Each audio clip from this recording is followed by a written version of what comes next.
ये पवित्रपुर गांव है। यहाँ के लोग अपने घरों को तो साफ रखते हैं, पर गांव के आसपास की जगह तो सिर्फ कूड़ा करकट और गंदगी से भरी है। और गांव वालों ने एक बहुत बड़ा कूड़े का ढेर गांव में बना दिया है। गांव वालों की इस आदत से यहाँ बीमारी कभी खत्म नहीं होती, लेकिन गांव वाले कभी भी इस बात को गंभीरता से नहीं लेते। रोज की तरह गांव की एक महिला कूड़े के ढेर पर अपने घर के कचरे को फेंकने जा रही होती है। तभी कूड़े के ढेर से एक चुड़ैल निकलती है। ए पागल औरत, यहाँ कूड़ा मत फेंक, नहीं तो मैं तुझे मार डालूंगी। अयो, ये तो चुड़ैल है। जल्दी से कूड़ा फेंककर भाग जाती हूँ। अच्छा, मतलब मेरी बात नहीं सुनेगी तू? ले अब मर। चुड़ैल उस औरत को मार देती है और कूड़े के ढेर में फेंक देती है। थोड़ी ही देर में दो और औरतें कूड़ा फेंकने आती हैं। तुम सब के सब गांव वाले गंदगी पसंद हो क्या? गांव का नाम पवित्रपुर है, लेकिन हर जगह गंदगी ही गंदगी। तुम ये कूड़ा उठाकर कहीं और चली जाओ, नहीं तो मैं तुम दोनों को मार दूंगी। बड़ी आई हमें डराने वाली, हम तो यही कूड़ा डालेंगे, देखते हैं कैसे रोकेगी तू हमें। वो दोनों औरतें भी चुड़ैल की बात नहीं सुनती और चुड़ैल उन दोनों औरतों को भी मार देती है। अब तो गांव में जो भी कूड़े के ढेर पर कूड़ा फेंकने आता है, चुड़ैल उन सभी को मारकर उस कूड़े के ढेर पर फेंक देती है। अब ये कूड़े का ढेर लाश का ढेर लगने लगता है। उस चुड़ैल की खबर पूरे गांव में फैल जाती है और सब उस कूड़े के ढेर पर जाने से डरने लगते हैं। अजी, सुनते हो?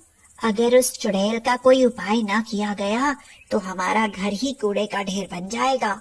गांव में कोई और जगह भी तो नहीं है जहां कूड़ा फेंका जा सके। हाँ, तुम ठीक ही कह रही हो, पर उस चुड़ैल को कैसे खत्म किया जाए? अरे हाँ, याद आया, गांव में तांत्रिक भी तो है। वो कब काम आएगा?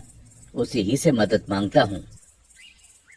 मुखिया तांत्रिक से मदद मांगने के लिए तांत्रिक के घर पहुंचता है और तांत्रिक को पूरी बात समझाता है।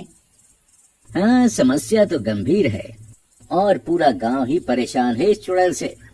चलो चुड़ैल के पास चला जाए। मुखिया और तांत्रिक उस कूड़े के ढेर पर पहुंचते हैं।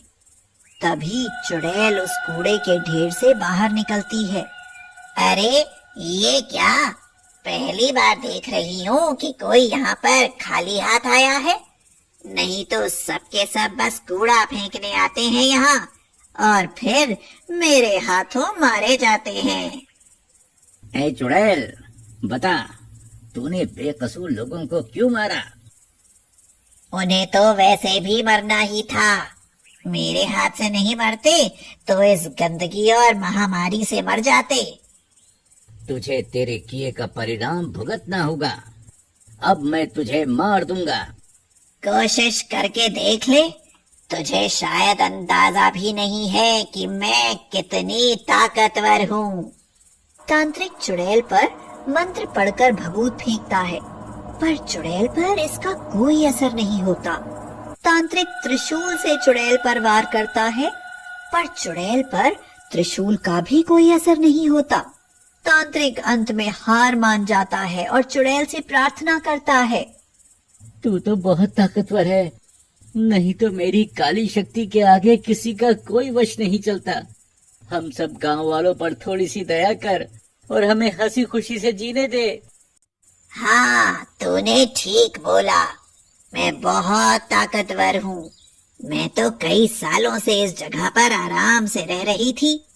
मैंने किसी भी इंसान को कोई नुकसान नहीं पहुंचाया था, पर तुम गांव वालों के इस गंदगी के ढेर की बदबू ने मेरी नींद तोड़ दी और मुझे बाहर आना ही पड़ा। अगर तुम सब गांव वाले सफाई का ध्यान रखो, इधर उधर गंदगी ना फैलाओ, जैविक कचरे को जमीन के अंदर दबाकर उसका निपटान करो और प्लास्टिक का इस्तेमाल कम से कम करो, तब शायद मैं तुम में से किसी को ना मारूं। अगर गंदगी फैलाई तो तुम सबको मरना होगा। तांत्रिक और मुखिया चुड़ैल की बात सुनकर वापस लौट जाते हैं और तांत्रिक मुखिया को चुड़ैल की कही बात का पालन करने के लिए कहता है। पर तांत्रिक, अगर वो झूठ बोल रही होगी तो? नहीं, ऐसा नहीं है। उसे झूठ बोलने की कोई जरूरत नहीं है।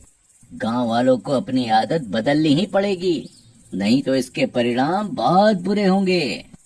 मुखिया तांत्रिक की बात को सुनता है और सोचता है कि ये तांत्रिक उस चुड़ैल से डर गया है।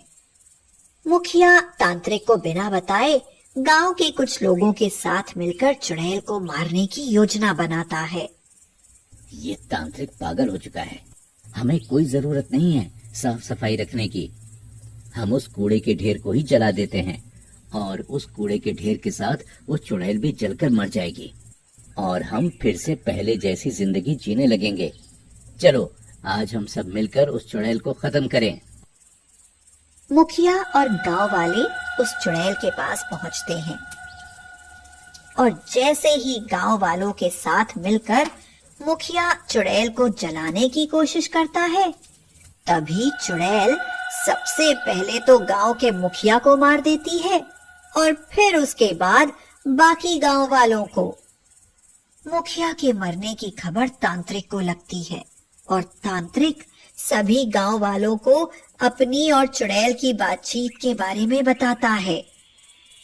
हम में से उस चुड़ैल को कोई नहीं हरा सकता। हमें साफ सफाई का ध्यान रखना ही पड़ेगा और उस चुड़ैल से बचने का यही एक रास्ता है।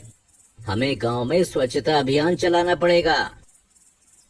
सभी गांव वाले तांत्रिक की बात को सुनते हैं और अपनी आदतों में बदलाव करते हैं।